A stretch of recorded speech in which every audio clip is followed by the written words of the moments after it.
দেখুন হিরোর ম্যাক্সিমাম গাড়িতে এই সাইড স্ট্যান্ড সেন্সারের কিন্তু প্রবলেম আছে। এই সাইড স্ট্যান্ড সেন্সারটা খারাপ নেই, কিন্তু তবুও দেখুন এখানে সাইড স্ট্যান্ড সেন্সারের সিগন্যাল জ্বলে আছে। আপনি স্ট্যান্ডটাকে নামিয়ে তুললেও সেই জ্বলে আছে, কোনো মতে এটাকে আটকানো যাচ্ছে না।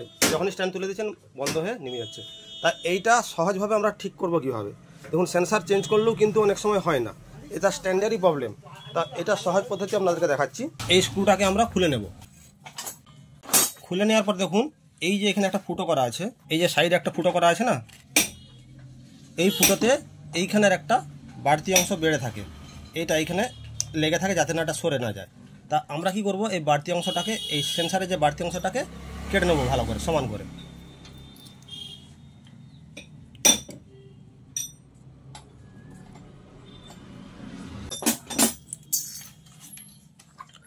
কেটে নিয়েছি। এরপর আমরা এই স্ক্রুটাকে ভালোভাবে টাইট করে নেব।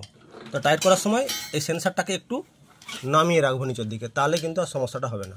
দিয়ে ভালো করে এটাকে টাইট করে দেবো। শুধুমাত্র আমরা কি করবো, এই গ্রুপ থেকে সরিয়ে এটা নিচের দিকে একটু নামিয়ে দিয়েছি, যার ফলে কি হয়েছে দেখুন এখানে আর কিন্তু সাইড স্ট্যান্ড সেন্সারের সিগন্যাল নেই। আমি যদি আবার স্ট্যান্ড নামাই তাহলে সিগন্যাল আসছে, আবার স্ট্যান্ড তুলে দিলে সিগন্যাল চলে যাচ্ছে। তাই সহজভাবে আপনারা এই সমস্যার সমাধান করতে পারেন। তা যদি ভিডিওটা ভালো লাগে অবশ্যই লাইক করতে ভুলবেন না।